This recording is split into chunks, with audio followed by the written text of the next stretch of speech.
The crystal chandelier above table 7 had a crack in it that nobody else seemed to notice. I'd stared at it every shift for the past 3 months, watching the fractured light scatter across white tablecloths like broken promises. Tonight, that crack felt like an omen. My fingers trembled as I smoothed down the black cocktail dress I'd changed into after my shift ended.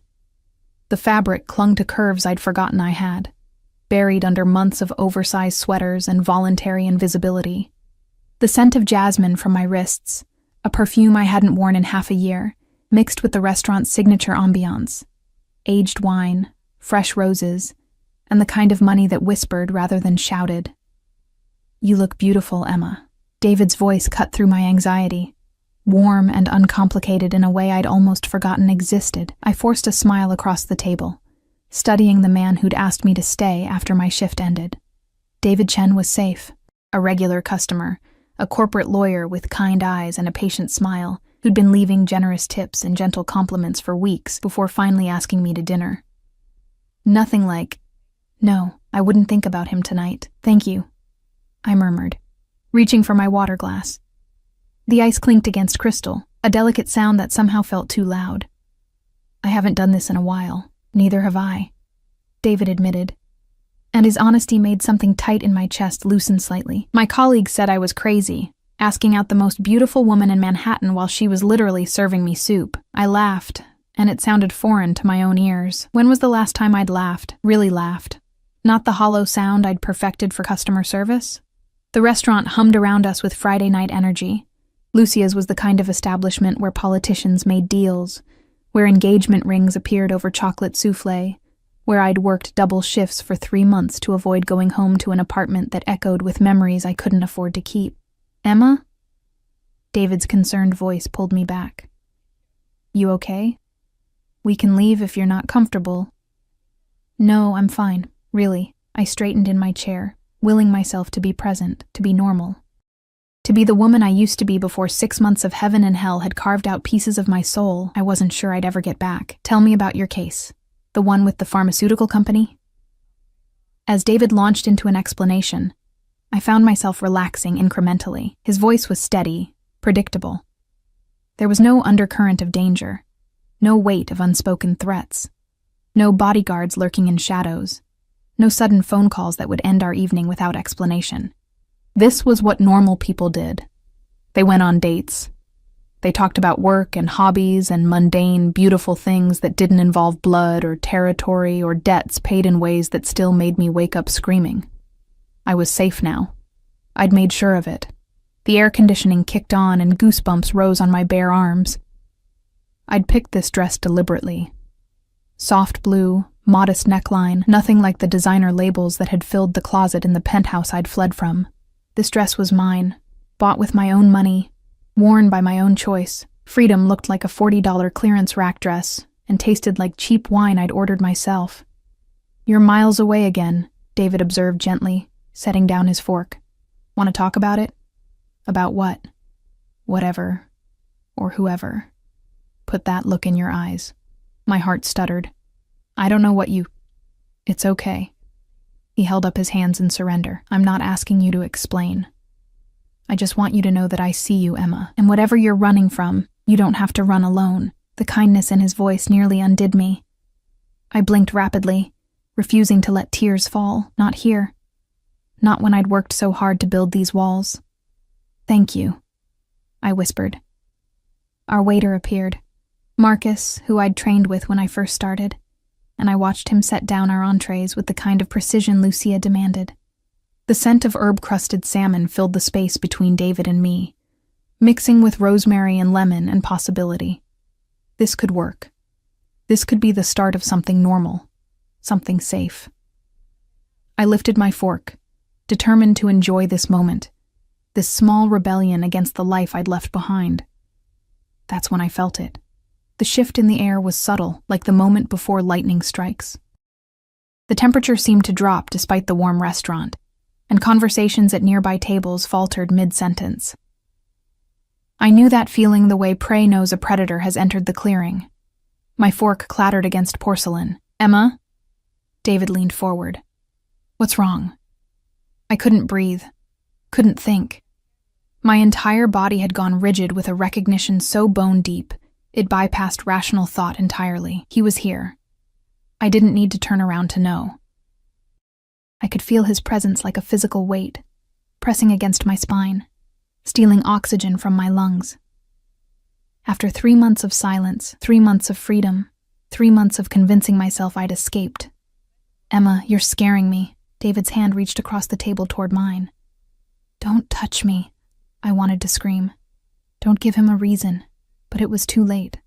The moment David's fingers brushed mine, I heard it. The sound that still haunted my nightmares. The measured click of Italian leather shoes against hardwood, slow and deliberate. A predator's approach. Every instinct screamed at me to run, but I was frozen, a butterfly pinned to velvet, as those footsteps grew closer. The restaurant had gone peculiarly quiet. I noticed it peripherally. The way conversations died. The way even Marcus had stopped mid-service, his face pale as he recognized whoever was approaching. "Emma." David's voice had changed, gained an edge of concern that made him sound younger than his 35 years. "Do you know someone here?" I managed to shake my head, a lie that tasted like ash. The footsteps stopped. I could smell him now. That distinctive cologne, custom-blended and obscenely expensive.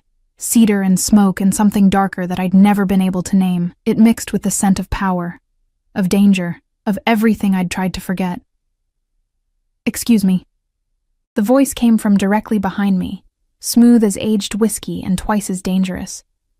American accent with the barest hint of something else, something that spoke to heritage and old-world violence. "I believe you're sitting in my table." My eyes closed. God, I'd missed that voice. God, I'd hated that I missed it. David bristled. "I'm sorry, but we reserved this table." "There must be some mistake. The mistake," that voice continued, still addressed to David but burning into the back of my neck like a brand, "is thinking you could sit across from what belongs to me." The possessive pronoun hit me like a physical blow. I forced myself to turn. Alessandro Vitale stood 3 feet away, and time hadn't diminished him at all. If anything, 3 months had honed him into something even more dangerous. 6'3" of tailored menace in a suit that cost more than I made in a year. Charcoal gray that somehow made his dark eyes look black in the restaurant's lighting. His jaw was carved granite, his cheekbones sharp enough to cut. And that mouth, that beautiful, cruel mouth, was set in a line that promised violence. But it was his eyes that destroyed me. Dark, fathomless, and burning with something between fury and hunger that made my knees weak even sitting down. Behind him, I could see Marco and Vincent, his ever-present shadows. Both men were dressed in dark suits. Both had the kind of bulges under their jackets that spoke to concealed weapons, and both were watching David with the focused attention of wolves sizing up prey. Alessandro. His name escaped my lips before I could stop it, barely a whisper, and I watched something flash across his face. Triumph? Pain? Cucciola. Little one. The endearment fell from his lips like a caress and a curse combined. "Did you really think you could hide from me in my own city?" David stood up abruptly, his chair scraping loudly. "Look, I don't know who you are." Alessandro's gaze finally left me, sliding to David with the lazy attention of a predator noticing an insect. He didn't speak. He didn't need to. The look alone made David take an involuntary step backward. "Sit down," Alessandro said quietly. To my horror, David sat. That's when I knew nothing had changed. Alessandro Vitale commanded rooms the way other men breathed, effortlessly, absolutely. The man who controlled half of New York's underground, who made politicians nervous and police commissioners disappear, who'd held my heart in hands stained with blood and sin. The man I'd loved. The man I'd fled from. The man who was looking at me now like I'd committed the ultimate betrayal. "Who is this guy?" David managed, his voice strangled, looking between us with growing understanding and fear. I opened my mouth to answer, but Alessandro moved. 3 strides brought him to my side of the table, and suddenly he was there, his hand on the back of my chair, his presence overwhelming every sense I possessed. "I'm the man," Alessandro said softly, leaning down until his breath ghosted across my ear, sending traitorous shivers down my spine. Who's going to burn this entire restaurant to the ground if you don't stand up right now and walk out with me? My hands clenched in my lap. You can't. I can. His voice dropped even lower, intimate and terrifying. I own this restaurant, Emma. I own the building. I own everything and everyone in it. A pause that felt like eternity. Except apparently you. The words were a whip crack against old wounds. Alessandro, please. I finally looked up at him, meeting those dark eyes that had watched me fall apart and put myself back together 100 times. Don't do this. Something flickered across his face. Hurt, maybe, or rage so profound it had nowhere to go but inward. Don't? He straightened, his hand moving from my chair to my bare shoulder, and I felt the touch like an electrical current. His fingers were warm, possessive, familiar. You disappeared. 3 months, Emma. 3 months of silence while I tore this city apart looking for you, and I find you here, dressed like this. His eyes raked over my dress, my loose hair, my carefully applied makeup. For him? The jealousy in his voice was molten, dangerous. Mr. Vitale. David tried again, and I had to give him credit for his courage, even as I wished desperately that he'd stay silent. Alessandro's free hand moved, a subtle gesture, and Marco stepped forward. The message was clear. Emma works here, David continued, his voice shaking but determined. We're just having dinner. There's nothing. Nothing? Alessandro's laugh was devoid of humor. You're trying to take what's mine, and you call it nothing. I'm not yours, I managed, even as his touch burned through my dress. Not anymore. The words hung in the air between us, and I watched Alessandro's expression shudder completely. This was the face he wore when ordering executions, when negotiating deals worth millions, when deciding fates with the casual finality of a god. Stand up, Emma. It wasn't a request. No. His fingers tightened on my shoulder. Stand up, or I have Marco escort your friend outside. And we both know how those escorts end. Ice flooded my veins. He wouldn't. Not in public, not here. But looking into his eyes, I saw the truth. Alessandro Vitale would burn the world for many reasons, but jealousy was a particularly volatile fuel. My chair scraped as I stood on shaking legs. Emma, don't. David started to rise again. Stay. I held up my hand, my voice breaking. Please, David. Just stay. I saw the moment he understood. The moment he realized exactly who Alessandro was, what he was, and what his presence in my life meant. The color drained from his face, but he nodded slowly, sinking back into his chair. Alessandro's hand moved from my shoulder to the small of my back, proprietary and inescapable. Smart man, Alessandro murmured, already guiding me away from the table. I let him lead me through the restaurant, past tables of people who suddenly found their meals fascinating, past Marcus who wouldn't meet my eyes, past the hostess stand where Lucia herself stood with her phone pressed to her ear and terror written across her face. The night air hit me when we exited onto Fifth Avenue, cool and sharp, mixing with the scent of car exhaust and street vendors. A black SUV idled at the curb, and I didn't need to look to know it was armored, bulletproof, worth more than most people's houses. Vincent opened the rear door, his face impassive. Get in the car, Emma. Alessandro's voice was still quiet, still controlled, but I could hear the rage simmering beneath. Where are you taking me? Home. The word was final, absolute. I have a home. That apartment in Brooklyn? His eyes flashed. The one with the broken lock and the fire escape any idiot could climb? That's not a home. That's a coffin I allowed you to live in while I waited for you to come to your senses. The admission that he'd known where I was this entire time, that he'd been watching, waiting. It should have terrified me. Instead, treacherously, it made my heart race for entirely different reasons. I'm not getting in that car, I said, even as I felt the inevitability of this moment crushing down. Alessandro stepped closer, eliminating the space between us, and I had to tilt my head back to maintain eye contact. This close, I could see the shadows under his eyes, the new lines bracketing his mouth. He looked like a man who hadn't slept in 3 months. He looked like I felt.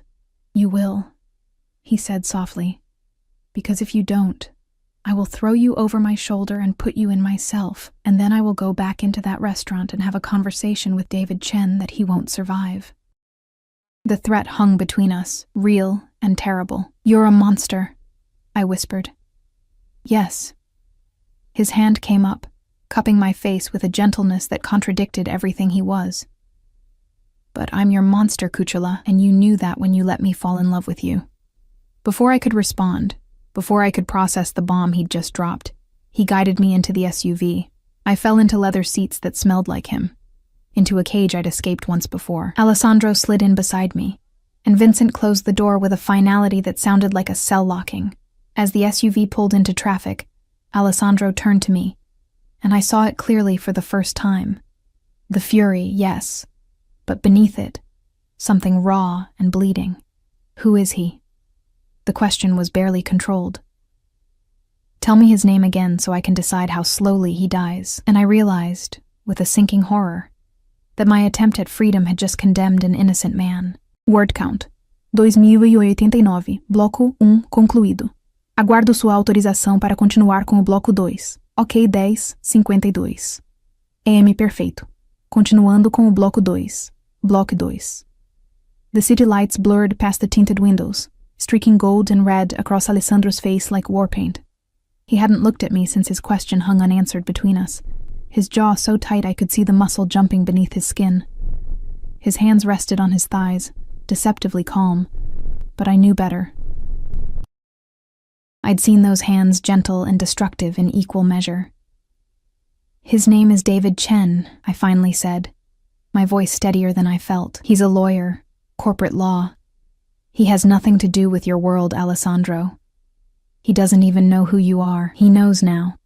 The words were clipped, final. Everyone in that restaurant knows now. By morning, all of Manhattan will know that Emma Castellano went on a date with a dead man walking. Don't call me that. The surname hit like a slap. I never took your name. We were never married? He turned to me finally, and the look in his eyes made my breath catch. No, Kuchela. We were something much more binding than that. The SUV took a corner smoothly, Marco driving with the practiced ease of someone who'd navigated these streets 1,000 times, while his boss conducted business in the back seat. I didn't want to think about what kind of business. Where are we going? I asked, though part of me already knew. I told you. Home, the penthouse. Not a question. Where else would I take you? His hand moved and I flinched involuntarily. The reaction made him freeze, something like pain crossing his features before the mask slammed back down. I'm not going to hurt you, Emma. You just threatened to kill a man for buying me dinner. That's different. His hand completed its journey to my face, thumb brushing my cheekbone with devastating tenderness. Hurting him protects you. I would never hurt you. The logic was insane, twisted. Pure Alessandro. In his world, violence and love weren't opposites. They were different expressions of the same obsessive devotion. I turned away from his touch, staring out the window as we crossed into Midtown. You can't keep me prisoner. Can I? The question was mild, almost curious. You left, Emma. You walked out of the safest place in New York and moved into a building where 3 muggings happened last month. You took a job at a restaurant where drunk men proposition you every night. You went on a date with a stranger who could have been anyone, done anything. He's not a stranger, and I can take care of myself, like you did tonight. His voice hardened. Sitting there in that dress, smiling at him like you weren't terrified. I saw your hands shaking when you reached for your water. I saw you flinch every time someone walked past your table. You're not safe, Emma. You've never been safe. Not since the moment you witnessed. Don't. I cut him off. Don't use that as an excuse. You know what happened that night isn't why I left. Silence filled the car, heavy and suffocating. The night I'd witnessed Alessandro execute a traitor in his own office was the night that should have sent me running. But it wasn't. God help me, it wasn't. I'd understood that violence, had even accepted it in some dark corner of my soul that recognized justice when it wore a 3-piece suit. No. I'd left for a much simpler, much more terrifying reason. I'd left because I was falling so completely into Alessandro Vitale's world that I was losing myself. Because every time he touched me, I forgot why loving him was dangerous. Because I'd started to crave the cage he'd built around me, gilded and suffocating and perfect. I'd left because staying meant surrendering completely, and I wasn't sure I'd survive that kind of obliteration. The SUV pulled into an underground garage I remembered too well. Private entrance, biometric security, the kind of protection that cost millions and kept out everyone except the ghosts of memory. "I won't go up," I said, as Marco put the car in park. "You can't make me." Alessandro's laugh was dark. "Emma, I've moved heaven and earth to find you. I've had men watching every bus station, every train platform, every airport within 200 miles. I've reviewed footage from 1,000 security cameras. I've bought information from sources I wouldn't trust with anything else. And you think I'll let you walk away now because you won't cooperate?" The obsession in his voice should have terrified me. Instead, it awoke something equally dark inside me, something that whispered he'd done all that because I mattered, because I was important enough to move heaven and earth for. I hated that part of myself. Vincent opened my door, his face carefully neutral. "Ma'am." The honorific was new, or maybe it wasn't. Maybe I'd just forgotten how Alessandro's men treated me, like I was something precious and dangerous, a weapon their boss kept close. I stepped out because staying in the car was pointless. The elevator waited, all mirrored walls and soft lighting that made me look like a ghost of the woman I'd been 3 months ago. Alessandro's hand found the small of my back again as we entered, and I noticed Marco and Vincent didn't follow. The doors closed, sealing us in, and the elevator began its smooth ascent to the penthouse that occupied the entire 42nd floor. "You've lost weight," Alessandro said quietly, his eyes tracing my reflection. "You're not eating enough." "I eat fine." "Liar." His fingers pressed slightly into my back. "I know what you look like healthy, Emma. This isn't it." The elevator climbed in silence, punctuated only by my racing heartbeat. 20 floors. 30. 40. "Did you miss me?" The question came out of nowhere, vulnerable in a way Alessandro rarely allowed himself to be. I closed my eyes. Every day. I felt him move closer, felt his breath on my neck. "Then why did you leave?" "Because missing you was better than losing myself in you." The elevator chimed, announcing our arrival to the penthouse. The doors opened onto the private foyer I'd walked through 100 times. All Italian marble and original artwork worth more than small countries. Nothing had changed. The orchids I'd loved still bloomed in their crystal vases. The scent of bergamot from the diffuser still perfumed the air. Even the lighting was the same, warm and intimate, designed to make this fortress feel like a home. It had never been a home. It had been a beautiful prison, and I'd loved it anyway. Alessandro guided me inside, his hand never leaving my back, as if afraid I'd disappear if he stopped touching me. The main living area stretched before us. Floor-to-ceiling windows overlooking Manhattan. Furniture that cost more than most people earned in a lifetime. And everywhere, the evidence of wealth so profound it became invisible to those who lived with it. "Drink?" Alessandro asked, already moving toward the bar. "I want to leave." He poured 2 fingers of whiskey into a crystal tumbler, the amber liquid catching the light. "No, you don't. You want to leave. There's a difference." The accuracy of that statement stole my breath. He crossed back to me, holding out the glass. When I didn't take it, he set it on the coffee table and stood before me, close enough that I had to tilt my head back to meet his eyes. "I'm going to ask you a question," he said softly. "And I want the truth, Emma. Not what you think I want to hear, not what you think will keep your lawyer friend alive. The truth." My pulse hammered. "What question? Did he touch you?" His voice dropped to something barely above a whisper, but the danger in it was unmistakable. "Did David Chen put his hands on what belongs to me?" "I don't belong to—" His hand shot out, gripping my chin with just enough pressure to cut off my protest. "Did he touch you?" The jealousy radiating from him was palpable, a living thing that filled the space between us. I could lie. Should lie. Protecting David meant telling Alessandro nothing had happened, but looking into those dark eyes, I knew the truth would be safer than any lie I could construct. He held my hand, I whispered. Once. For maybe 5 seconds. That's all.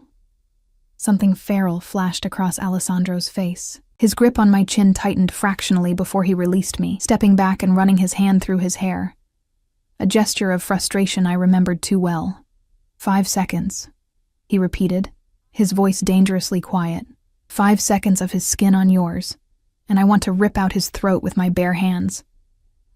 Alessandro, do you have any idea? He spun back to me, and I saw the careful control shattering. Do you have any concept of what these 3 months have been like? Knowing you were out there, unprotected? Knowing other men could look at you, approach you, touch you? I've killed men for less, Emma. I've burned down empires for less. That's exactly why I left, the words burst out of me. Because this isn't love, Alessandro. This is obsession. This is possession. This is everything. He cut me off, closing the distance between us in 2 strides. This is everything, and you know it. You felt it too, or you wouldn't have run. You would have just walked away. His hands framed my face, thumbs stroking my cheekbones, with a gentleness that contradicted the intensity in his eyes. People who don't care just leave, Cucciola. They don't flee in the middle of the night. They don't change their phone number and delete their social media and disappear like ghosts. They don't run like their life depends on it. He leaned closer, his forehead almost touching mine. You ran because staying meant admitting this thing between us isn't normal or safe or sane. You ran because loving me scares you more than anything else in this world. Tears burned behind my eyes. Yes. The admission hung between us, raw and honest. I scare you, he said, not a question. Terrify me. Good. His mouth curved into something that might have been a smile on anyone else. Fear means you understand what you mean to me, what I would do to keep you, what I will do now that I have you back. You can't keep me here. People will ask questions. I have a job, a life. You had a job. He corrected gently. I bought Lucia's an hour ago. You're officially on indefinite personal leave, full pay, benefits maintained. The breath left my lungs. You can't just... I can. I did. He released my face, moving to the windows that overlooked the city. Your landlord was very understanding when I explained that your lease would be terminated early. Your possessions are being packed as we speak. They'll be here by morning. The systematic destruction of my freedom should have sent me into panic. Instead, I felt a treacherous relief that I immediately hated myself for. This is kidnapping, I said weakly.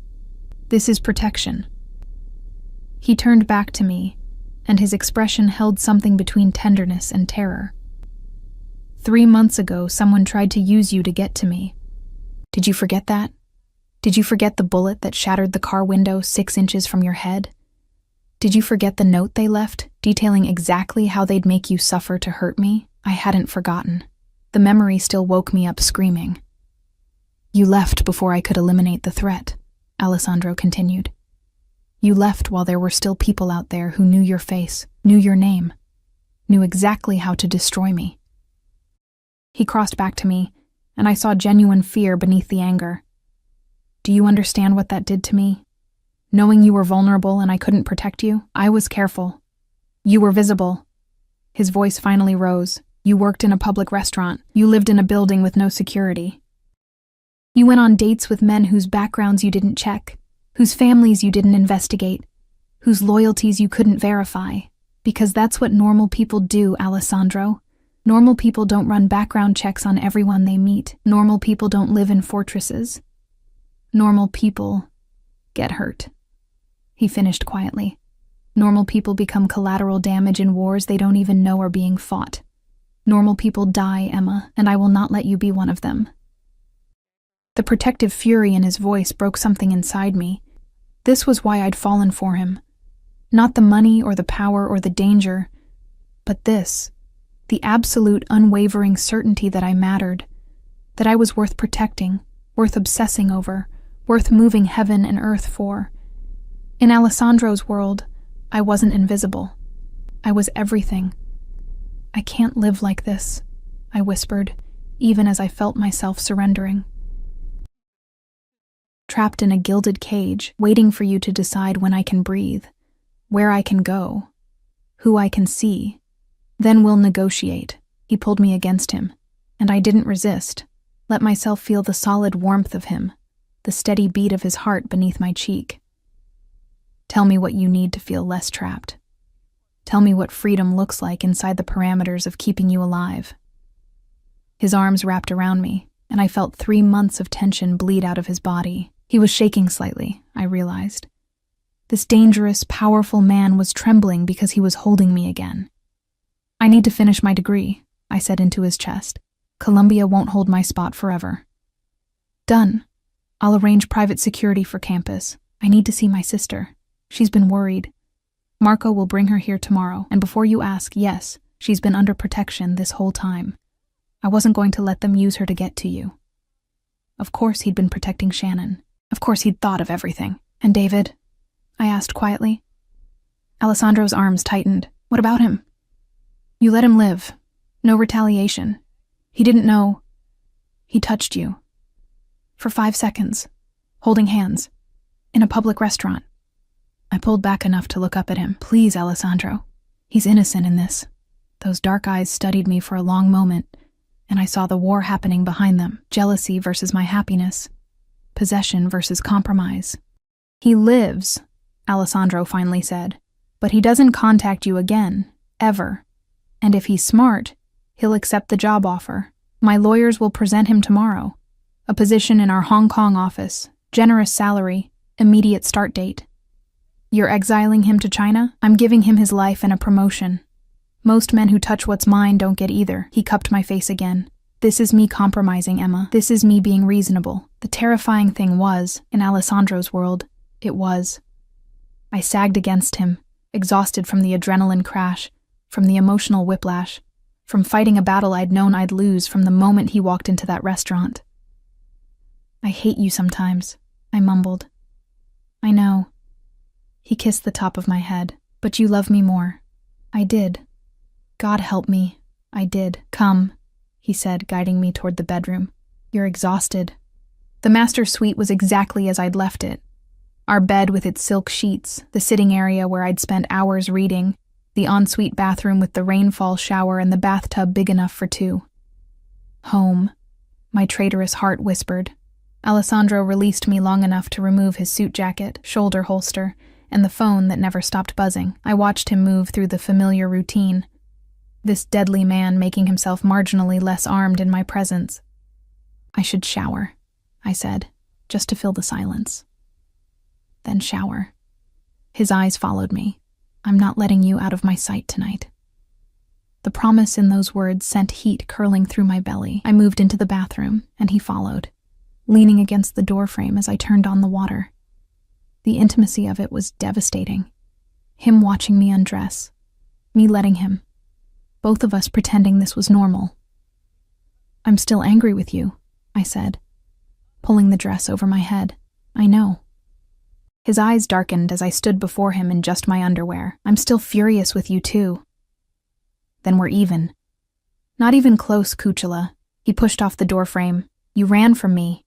You made me think I'd lost you. You went on a date with another man. Each statement brought him closer. We won't be even until I've reminded you exactly who you belong to. My back hit the marble wall. Alessandro. His mouth crashed into mine, swallowing whatever protest I might have made. The kiss was possession and desperation, and 3 months of missing each other condensed into a single point of contact. His hands were in my hair, on my skin, everywhere at once, relearning territory he'd memorized and mourned. I kissed him back with equal fury, my hands fisting in his shirt, pulling him closer even as my mind screamed that this was surrender. This was exactly what I'd run from. But God, I'd missed this. Missed him. Missed the way he touched me like I was precious and unbreakable and his. Always his. When we finally broke apart, both breathing hard, he rested his forehead against mine. Never again, he whispered. Promise me, Emma. Whatever problems we have, whatever fears you carry, you don't run. You stay, and we fight it out, but you don't leave me again. The vulnerability in his voice destroyed the last of my defenses. I promise, I breathed. I won't run again. The words felt like a vow, binding and permanent. Alessandro's smile was fierce and possessive. Good. Because next time, Cucciolo, I won't wait 3 months to bring you home. And as he lifted me into his arms, carrying me toward the shower where steam rose like ghosts of everything we'd lost and found again, I realized the truth I'd been running from. There was no escaping Alessandro Vitale. There was only learning to survive loving him. Morning light filtered through the floor-to-ceiling windows, painting Manhattan gold and copper. I woke tangled in silk sheets that cost more than my monthly rent had been. Alessandro's arm heavy across my waist, his breathing steady against my neck.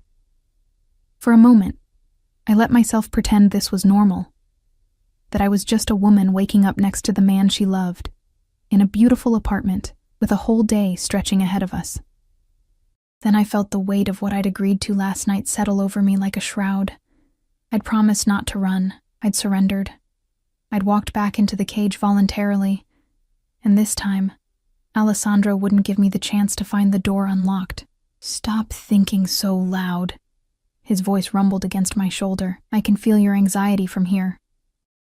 I turned in his arms, finding those dark eyes already open, watching me with an intensity that should have felt invasive, but instead felt like being seen. What happens now? I asked quietly. Now? His hand traced lazy patterns on my bare back. Now I keep you safe. Now I make sure every person in this city knows you're under my protection. Now I eliminate anyone stupid enough to think they can use you against me. That's not what I meant.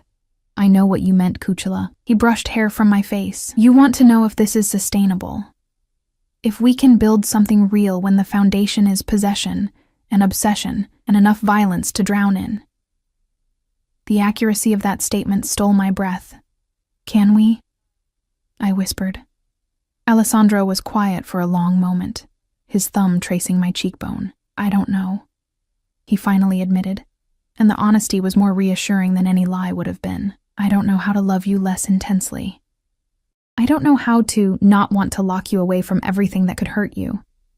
I don't know how to be anything other than what I am. And what are you? A monster who loves you, simple, direct, true. My phone buzzed from the nightstand.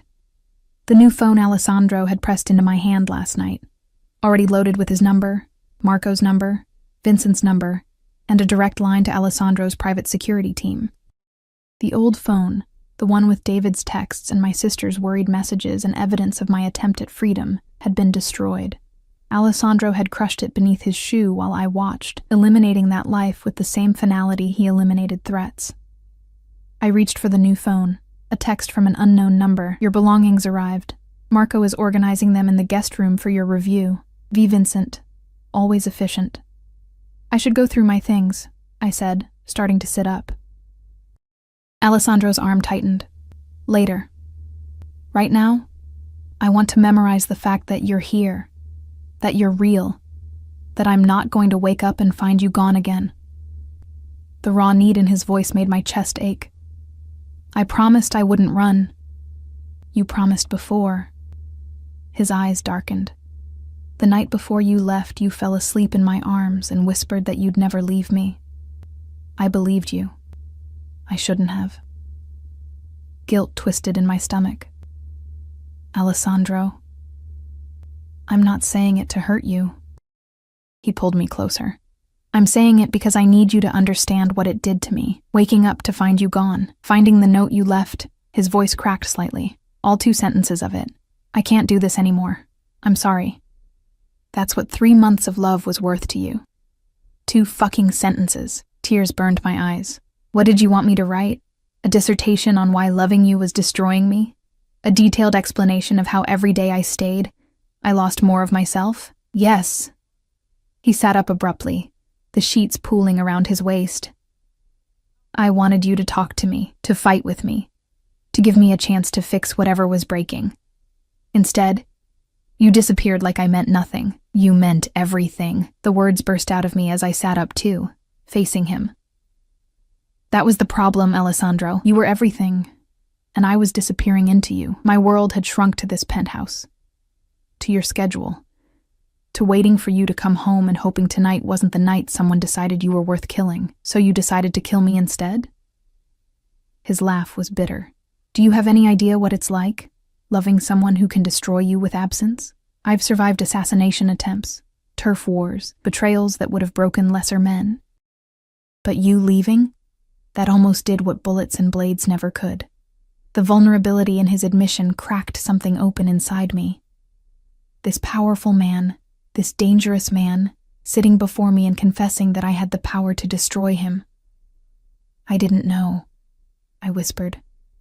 How could you not know? He cupped my face, forcing me to meet his eyes. How could you spend every night in my arms and not know that you're the only thing in this world I can't control? The only thing I can't predict or manipulate or bend to my will, because you controlled everything else about my life. The truth came out gentle, but firm. You chose where we went, who we saw, what I wore to events. You had men following me when I left the penthouse. You monitored my phone calls with my sister. You were suffocating me with protection until I couldn't breathe without permission. He flinched like I'd struck him. I was keeping you safe. I know. But Alessandro, there's a difference between protection and possession, and you'd crossed that line so far I couldn't see it anymore. Silence stretched between us, heavy with truth neither of us wanted to acknowledge. Finally, Alessandro released my face, running both hands through his hair in frustration. So what do you want from me? To pretend I'm not what I am? To let you wander the city unprotected while people who want to hurt me look for weaknesses? To watch other men touch you and smile and do nothing? No. I took his hands, lacing our fingers together. I want you to find a middle ground between locking me in a tower and letting me get killed. I want you to trust that I can be smart about my safety without needing armed guards at the grocery store. I took a breath. I want to matter to you as more than just a possession to be protected. You do matter. As a person, Alessandro, with thoughts and dreams and a life that exists beyond being yours. He looked at our joined hands, his jaw working. I'm trying to understand, but everything in me screams to lock you away where nothing can touch you.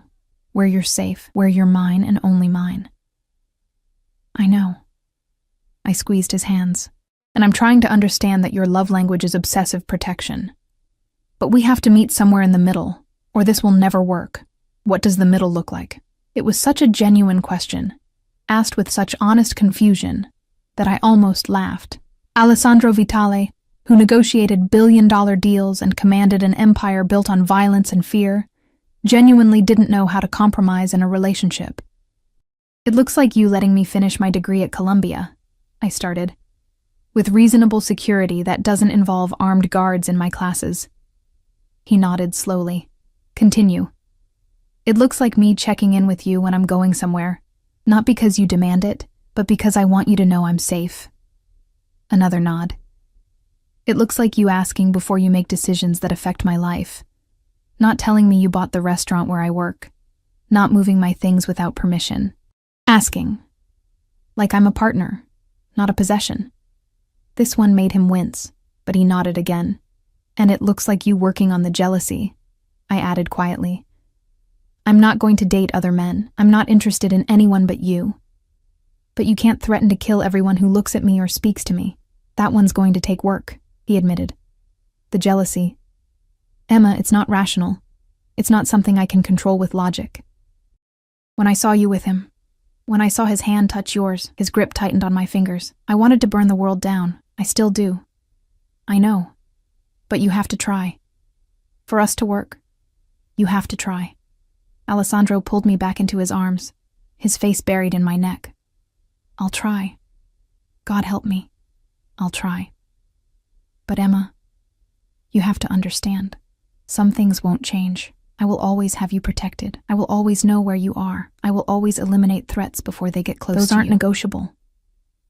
I know, I whispered into his hair. I'm not asking you to stop being who you are. I'm just asking you to let me be who I am too. We stayed like that, wrapped in each other, as the morning sun climbed higher over Manhattan. Outside these walls, Alessandro's empire demanded his attention.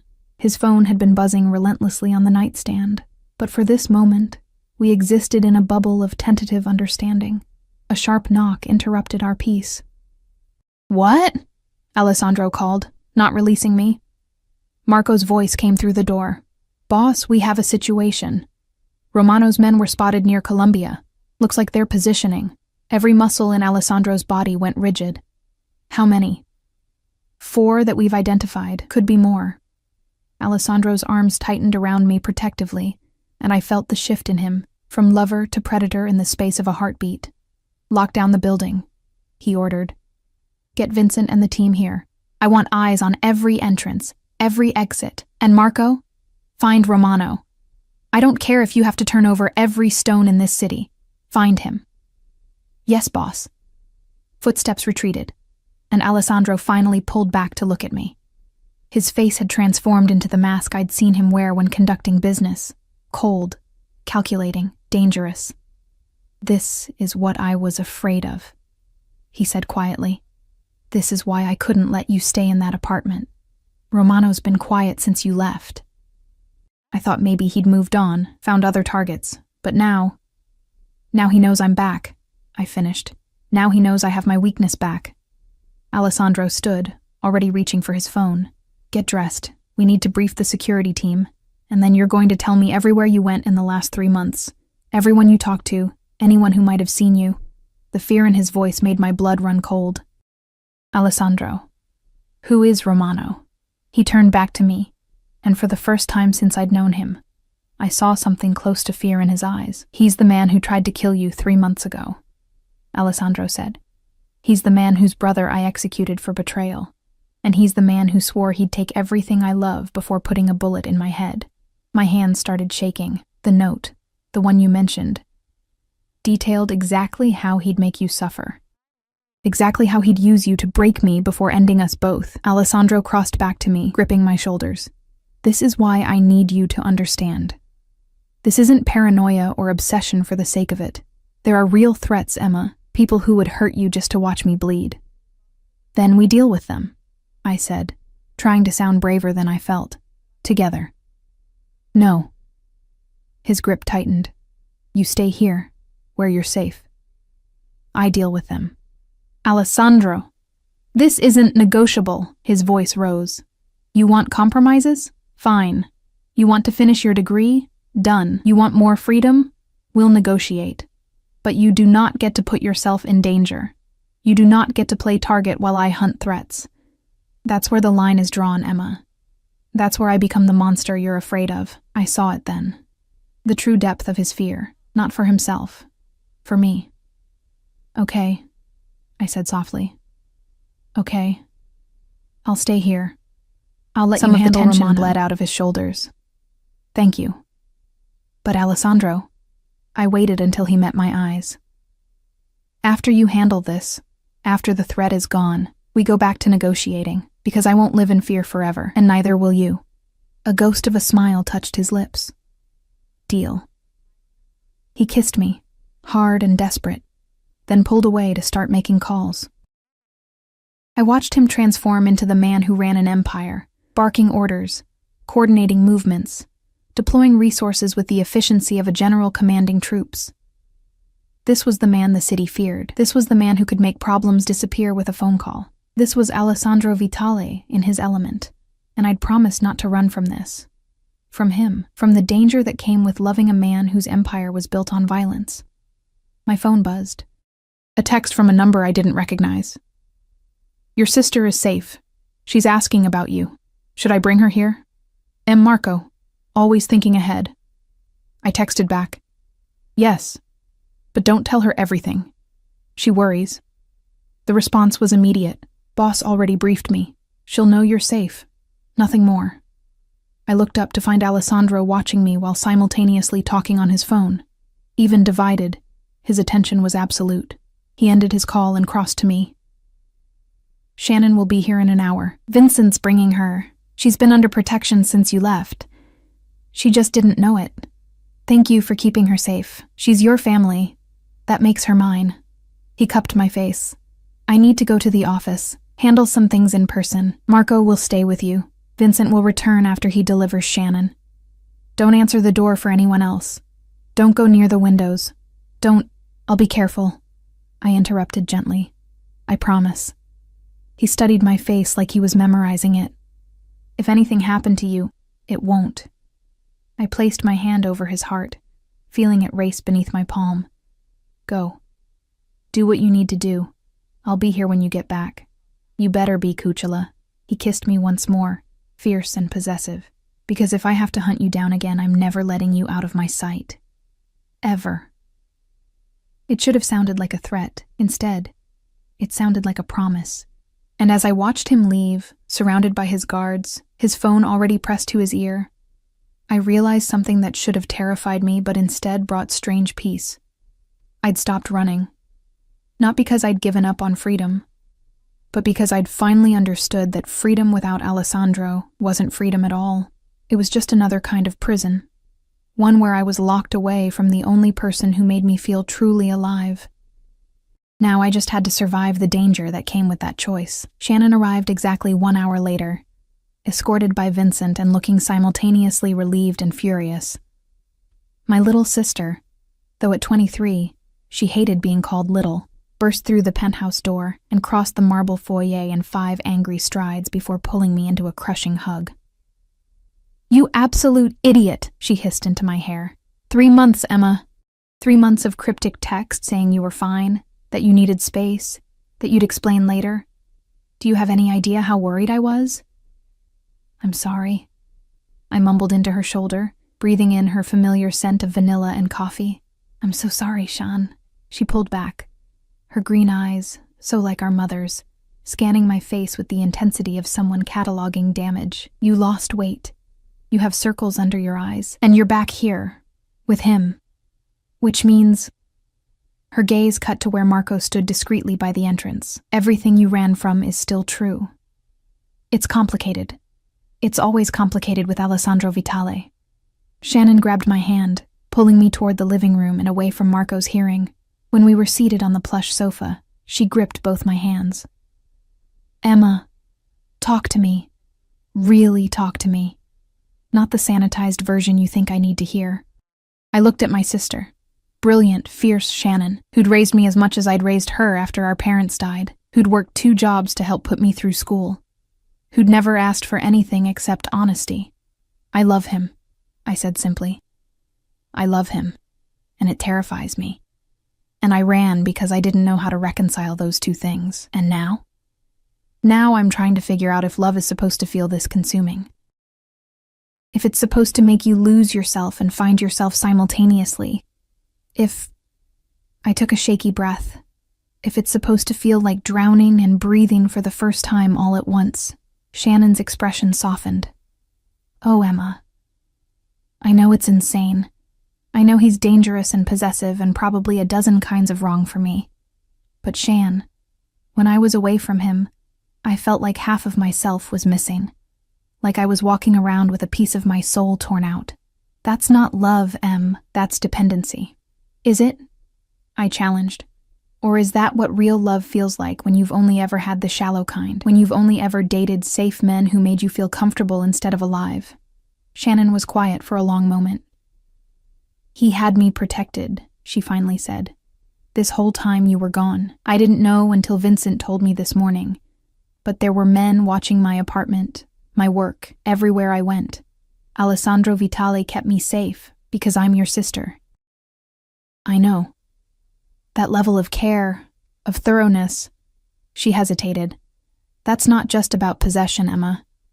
That's about genuinely caring what happens to the people you love." I blinked in surprise. "You're defending him?" "I'm trying to understand him. There's a difference." Shannon squeezed my hands. "Look, I'm not going to pretend I'm comfortable with this. The man runs a criminal empire. He's dangerous. He literally threatened someone last night for taking you on a date. Vincent told me about that too. He didn't hurt David, because you asked him not to. But Emma, he wanted to. That's the point. His first instinct was violence, and only you stopped him." Her eyes searched mine. "Is that really what you want? To be the only thing standing between Alessandro's jealousy and bloodshed?" The question hit harder than I expected. "I don't know. But I know I can't walk away from him again. I tried. It almost killed me. Then you need to set boundaries, real ones. Not just promises you both make and break when emotions run high." Shannon released one of my hands to gesture around the penthouse. You can't live in this gilded cage and call it love. You need a life outside of him, Emma. Your degree, your friends, your interests. I know. We talked about that this morning. And he's trying. Or he says he's trying. But there's a situation. I glanced toward where Marco still stood guard. Something dangerous. A man named Romano. Shannon's face went pale. Vincent mentioned him. Said he's the reason I needed protection. Emma, what exactly did you get involved in? Before I could answer, my phone buzzed. Alessandro's name flashed across the screen. How is your sister? Is she giving you grief about me? Despite everything, I smiled. She's concerned. Protective. Being a good sister. Good. That's why I made sure she stayed safe. Family protects family. When will you be back? Few hours. Romano's gone to ground. But we're closing in. Stay inside. Marco has orders to not let you near the windows. Alessandro, that's excessive. Cuciola, Romano is a sniper. He doesn't need to get close to hurt you. Please, just for today, humor me. The fear underlying his words made my chest tight. Okay, I'll stay away from the windows. Thank you, I love you. It was the first time he'd written those words. We'd said them before, in heated moments and quiet confessions, but seeing them typed out, permanent and deliberate, made them feel more real. I love you too, I typed back. Alessandro? Shannon asked, watching my expression. He's dealing with the Romano situation. He'll be back in a few hours. And until then, we're trapped in this fortress? She looked around, taking in the luxury that surrounded us. I mean, as prisons go, it's beautiful, but it's still a prison, Em. Temporary protection isn't a prison. Isn't it? When does temporary become permanent? When does protection become control? Shannon stood, pacing to the window before Marco cleared his throat. Miss Castellano, Mr. Vitale requested you stay away from the windows, for your safety. Shannon's eyebrows rose. Miss Castellano? I'm not... She looked at me. Emma, did you take his name? No. But his men, they call me that anyway. I think it's easier than explaining what I am to him. And what are you to him? Shannon asked quietly. Before I could answer, Marco's phone rang. He answered immediately, his expression hardening. Understood. Yes, sir, right away. He ended the call and looked at me. Boss wants you in the safe room. Now. My blood went cold. What happened? Romano made contact. He knows you're here. Marco was already moving toward me, his hand on the weapon concealed beneath his jacket. Vincent's pulling around with the armored car. We're moving you to the secondary location. What about Shannon? She goes too. Marco was all business now, the polite deference gone, replaced by the efficient soldier Alessandro employed him to be. Both of you come with me. Stay close, stay quiet, and do exactly what I say. Shannon grabbed my hand as we followed Marco through the penthouse. He led us down a hallway I'd never paid attention to before, to a door that looked like a closet but opened to reveal a steel-reinforced panic room. Inside, Marco ordered. Lock it from the interior. Don't open it for anyone except me, Vincent, or the boss. The code is...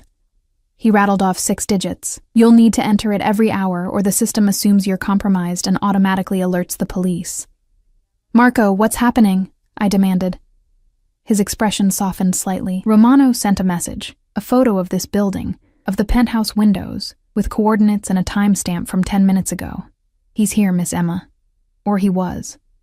Boss wants you somewhere Romano can't find you until we neutralize the threat. Where's Alessandro? On his way. He'll meet you at the secondary location. Marco gently pushed us toward the safe room. Please, Miss Emma. Every second counts. Shannon and I stumbled into the room. Surprisingly spacious. Furnished with a sofa, supplies, and enough technology to run a small operation. The door closed behind us with a heavy thunk, and I heard the locks engage automatically. Shannon immediately went to the bank of monitors that showed different angles of the penthouse and building exterior. This is insane. This is absolutely insane. I joined her, watching the screens. On one, I could see Marco speaking rapidly into his phone. On another, Vincent's SUV pulled up to the private entrance. On a third, my breath caught. A figure on a rooftop across the street. Too far to make out features, but the shape was unmistakable. Someone with a rifle, positioned and waiting. "Oh God," Shannon breathed. "Emma, is that Romano, or one of his men?" My hands were shaking. "This is real. This is actually happening." Shannon pulled me away from the monitors into the center of the room. Okay, we're safe here. "This room is built like a vault. Alessandro wouldn't put you in here if it wasn't secure. He's going after Romano. I knew it with absolute certainty. He's going to try to end this himself. That's what men like him do, isn't it? They eliminate threats." I thought about Alessandro's face this morning. The fear in his eyes when he talked about Romano. The way he'd held me like I might disappear. The confession that losing me had almost destroyed him. He wouldn't just eliminate Romano. He'd make it personal. He'd make it brutal. He'd send a message to anyone else who might think about using me to hurt him. And part of me, the part that had fallen in love with a dangerous man, was grateful for that protection, even as it terrified me. My phone buzzed. "Alessandro, you're secure? Marco got you to the safe room?" "Yes. Both Shannon and I. There's someone on the rooftop across the street." "I know. My men are moving into position. Emma, I need you to listen to me carefully. Whatever happens in the next few hours, you stay in that room. You don't come out until I personally come to get you. Understand? What are you going to do? What I should have done 3 months ago. End this permanently. Alessandro, please be careful." "I will. I have too much to live for now." A pause then. "I'm sorry, Cucciolo. Sorry that loving me means dealing with this. Sorry that you can't have the normal life you deserve. Sorry that—" "Stop," I typed quickly. "I chose this. I chose you. Whatever comes with that, we face it together." "Together?" he echoed. "I like the sound of that. Stay safe. I'll see you soon." The next 3 hours were the longest of my life. Shannon and I sat in that safe room, watching the monitors, jumping at every sound. We saw Marco coordinate with other men I didn't recognize. We saw Vincent return, speaking urgently into his phone. We saw the figure on the rooftop eventually disappear. But we didn't see Alessandro. "He's okay," Shannon said, though she sounded like she was trying to convince herself as much as me. "He's probably just being cautious, making sure the threat is really gone before he comes back." I nodded, not trusting my voice. At hour 2, my phone rang. Vincent. "Miss Emma, the boss wants you to know the situation is contained. Romano won't be a problem anymore." Relief flooded through me. "Is Alessandro okay?" "He's fine. He's handling the cleanup. He'll be there within the hour to personally escort you to the secondary location." "We can't just stay here?" Vincent was quiet for a moment. "Boss wants you moved, just as a precaution. The penthouse might be compromised. Romano knew too much about the layout. We're sweeping it now, but until we're certain it's secure, he wants you somewhere else." "Okay. Tell him I'll be ready." When Alessandro finally arrived, he looked like he'd been through war. His suit jacket was gone, his shirt sleeves were rolled up, and there was a bruise forming along his jaw. But he was alive, whole, and the moment the safe room door opened and his eyes found mine, I saw the tension bleed out of him. "Emma." My name was a prayer and a curse. I launched myself at him, and he caught me, lifting me off my feet as his arms banded around me. "It's over," he murmured into my hair. "It's over, Cucciolo. Romano's gone. His men are scattered. No one's coming after you again. You're hurt. Superficial." He got one hit in before Alessandro stopped, seeming to remember Shannon was there. "Before we subdued him." Subdued. Such a gentle word for what I knew had actually happened. Shannon stood slowly. "Mr. Vitale, thank you for keeping us safe." Alessandro's arms loosened around me enough to nod at my sister. "Family protects family, Miss Castellano. You're Emma's sister. That makes you mine to protect." "I'm not yours," Shannon said, but there was no heat in it. "But I appreciate the sentiment. We need to move," Vincent said from the doorway. "The secondary location is ready." Alessandro released me reluctantly. "It's just for tonight. Tomorrow, Once we've secured the penthouse completely, you can come back. Or... He looked at me. We can find somewhere new, somewhere that's ours, not just mine. A place we choose together. The offer hung in the air, significant in ways that went beyond real estate. Together. I echoed his earlier word. I'd like that. His smile was fierce. Then let's get you somewhere safe, and tomorrow, we start building something new. As we left the safe room, Shannon walking ahead with Vincent, Alessandro pulled me close. I meant what I texted earlier, he said quietly. I'm sorry this is what loving me looks like. But Emma, I swear to you, I will spend every day making sure you never regret choosing this. Choosing us. I looked up at him. This dangerous, beautiful, impossible man who'd turned my world upside down and inside out. I know, I said, and I'll spend every day reminding you that love isn't just protection. It's partnership. It's trust. It's letting me stand beside you, not just behind you, even when standing beside me is dangerous. Especially then. His kiss was gentle this time, reverent. Like I was something precious he'd almost lost, and wouldn't take for granted again. And as we left the penthouse together, surrounded by guards, heading toward an uncertain future that somehow felt more solid than any plan I'd made alone, I realized something profound. Freedom wasn't about being safe from danger. It was about choosing who you faced danger with. And I'd chosen Alessandro Vitale, with all the chaos and protection and obsessive love that came with him. Now I just had to teach him that choosing him didn't mean losing myself. But looking at his hand clasped firmly in mine, feeling the promise in his touch, I thought maybe, just maybe, we could find a way to be both his and mine simultaneously. Together. 6 weeks later, I stood in front of floor-to-ceiling windows in our new apartment, not penthouse, apartment, watching snow fall over Central Park. The space was smaller than Alessandro's fortress, more intimate, with exposed brick and hardwood floors and furniture we'd chosen together. It felt like a home instead of a showroom. Behind me, I heard Alessandro's voice, low and commanding as he spoke on the phone with Marco about some business I'd learned not to ask about unless he offered. Some boundaries we'd discovered kept us both sane. Columbia had welcomed me back with surprising enthusiasm, especially after Alessandro made a generous donation to their new library. I'd learned to pick my battles. His need to smooth my path was something I could live with, as long as he didn't try to attend my classes. The security was still there, of course. Vincent drove me to campus most days, and there were always men I didn't know, scattered around the buildings where I had classes. But they were subtle now, discreet. Alessandro had learned that obvious protection made me feel suffocated, so he'd adapted. Progress. In small increments. What are you thinking about? His arms slid around my waist from behind, his chin resting on my shoulder. How different everything is now. How different I am. Regrets? There was vulnerability in the question. No, I turned in his arms, looping mine around his neck. Adjustments, maybe, but no regrets. The past 6 weeks had been a masterclass in compromise. Alessandro struggled daily with his possessive instincts. I'd caught him tracking my phone more than once, had fielded calls from Marco asking my location when I forgot to check in.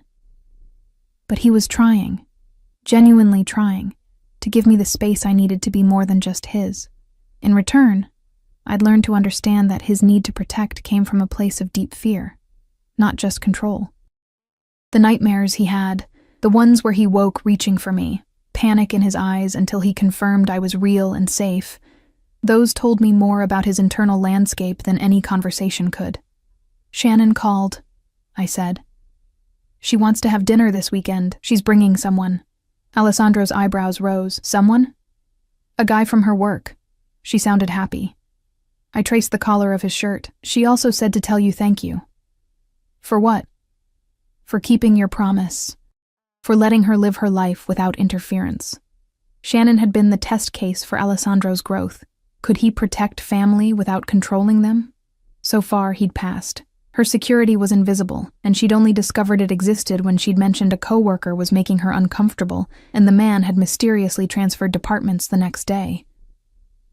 I told you I would try, Alessandro said simply. Besides, if Shannon's happy, you're happy, and your happiness.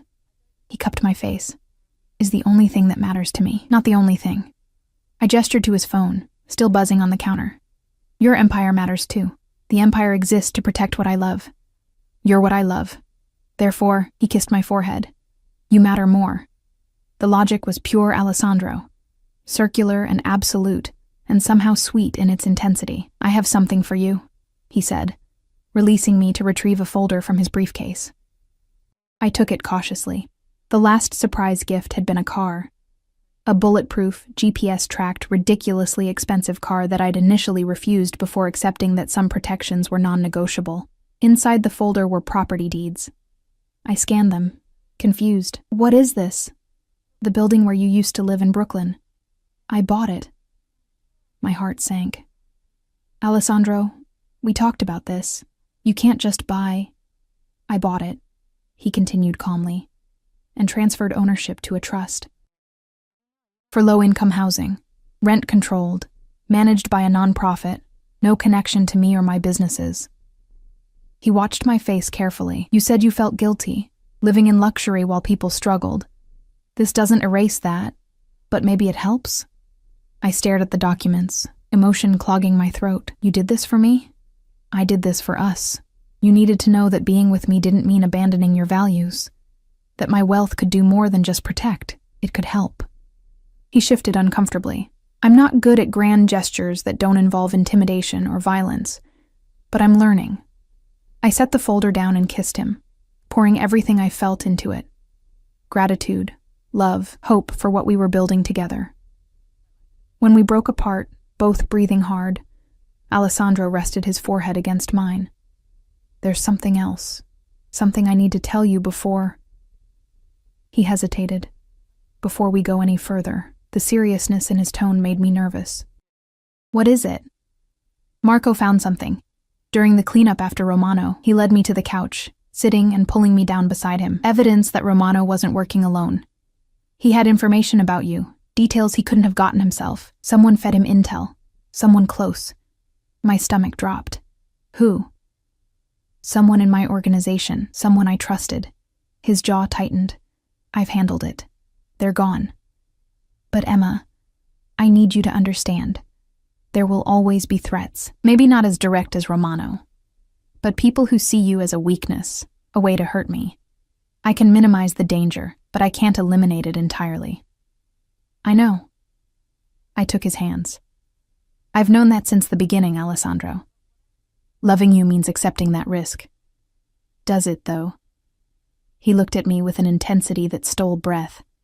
Because I've been thinking about what you said, about wanting a normal life, about the danger of being with me. And I realized something.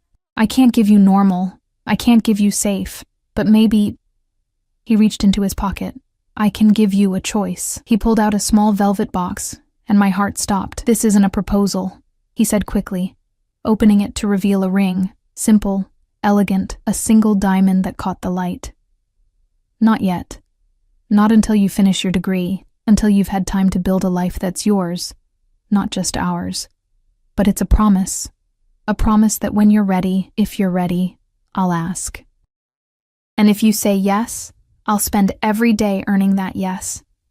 Tears blurred my vision. Alessandro, you don't have to answer now. You don't have to answer ever if this life is too much. But I needed you to know, his voice cracked slightly, I'm not just trying to keep you. I'm trying to build a future where you want to stay. I looked at the ring, at this impossible man, at the life we'd been constructing through trial and error and stubborn determination. Can I try it on? I whispered. His sharp intake of breath was answer enough. With trembling fingers, he slid the ring onto my right hand, not the left, not yet, but a placeholder for possibility. It fits, I said stupidly, watching light dance across the stone. I had it sized. 3 months ago, when you first left. I thought, he laughed bitterly. I thought if I had it ready, if I could offer you something permanent, maybe you'd come back. But I realized you can't buy someone's presence. You have to earn it. So I've been trying to earn it, Emma, every day. I've been trying to be worthy of you. You are worthy, I said fiercely. You're flawed and possessive and sometimes terrifying, But you're also loyal and protective and capable of so much love it overwhelms me. You're worthy, Alessandro. You've always been worthy. He pulled me into his lap, holding me like I was the most precious thing in his world. When you're ready, he murmured against my hair. When you finish school, when you've lived enough life to know this is what you want, ask me. You ask me, Kuchela. You decide when, and I'll wait. However long it takes, I'll wait. The reversal was significant, putting the power in my hands, letting me control the timeline. It was perhaps the most profound gesture of trust he could offer. 2 years, I said. Give me 2 years to finish my degree, to build my career, to be sure I can stand beside you as an equal, not just as someone you protect. 2 years, he agreed. And in that time, I'll prove to you that loving me doesn't mean losing yourself, that we can build something that honors both of us. We sat like that as snow continued to fall outside, wrapped in each other, and in the promise of a future we'd construct together. Shannon would laugh when she saw the ring, would demand to know all the details, would probably threaten Alessandro with creative violence if he hurt me. Marco and Vincent would continue their silent vigil, protecting from shadows. Columbia would challenge me academically while Alessandro's name opened doors I'd have to work twice as hard to prove I deserved. It wouldn't be easy. Loving a man like Alessandro Vitale would never be simple or safe or normal, but it would be real. It would be mine. It would be ours. My phone buzzed. Shannon, texting about dinner plans. Alessandro's phone rang. Marco, reporting on something that required attention. Life continued around us, demanding and complex and full of the small moments that built a relationship. I should get that, Alessandro said, but didn't move to answer. You should, I agreed, but tightened my hold on him. We smiled at each other, acknowledging the irony. Then, with coordinated reluctance, we separated to handle our respective calls, our respective lives. But I kept the ring on, and Alessandro kept glancing at it, at me, with an expression that mixed possessiveness with wonder. Later that night, after Shannon's enthusiastic response to my ring, after Marco's report was handled, after the world made its demands and we met them individually before coming back together, we lay in bed, Alessandro's arms secure around me. Thank you, he said into the darkness. For what? For coming back, for staying, for trying to build this with me despite everything. His hold tightened slightly. I know I'm not easy, Emma. I know my world is dangerous, and my instincts are possessive, and sometimes I'll fail at giving you the space you need. But I swear to you, I'll never stop trying to be better, to be worthy of you. I turned in his arms, finding his face in the dim light filtering through the windows. And I swear to you, I'll never run again. When things get hard, when you drive me crazy with your overprotectiveness, when your world feels overwhelming, I'll stay. I'll fight with you, argue with you, push back against you. But I won't leave. Not anymore. Partnership, he said, testing the word. Partnership, I confirmed. You protect me from external threats. I protect you from becoming so consumed by that protection that you forget how to live. Deal? Deal. He sealed it with a kiss that started gentle and quickly became something else entirely, a reaffirmation of everything we'd promised, everything we were building, everything we'd learned about each other in the crucible of separation and reunion. When we finally broke apart, both breathless, Alessandro traced the ring on my right hand. 2 years, he murmured. I can be patient for 2 years.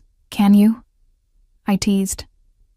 The man who bought my workplace because he couldn't stand me having a date? That was different. That was before we established boundaries. His eyes glinted with humor. Now I know I just have to trust that you'll come home to me. That this, he gestured between us, is strong enough to weather whatever comes. It is, I said with certainty. We are. And in that moment, wrapped in Alessandro's arms in the home we'd chosen together, the ring heavy with promise on my finger, I knew it was true. We weren't perfect. Our love wasn't safe or sane or remotely normal, but it was ours. Forged in fire, tested by separation, strengthened by the hard work of 2 people learning to honor both the connection and the individual. The city glittered outside our windows. Alessandro's empire hummed in the background, and tomorrow would bring new challenges, new negotiations, New moments where we'd have to choose each other again. But tonight, we were simply Emma and Alessandro, woman and man, equal partners in an extraordinary love. And that was enough. It was more than enough. It was everything.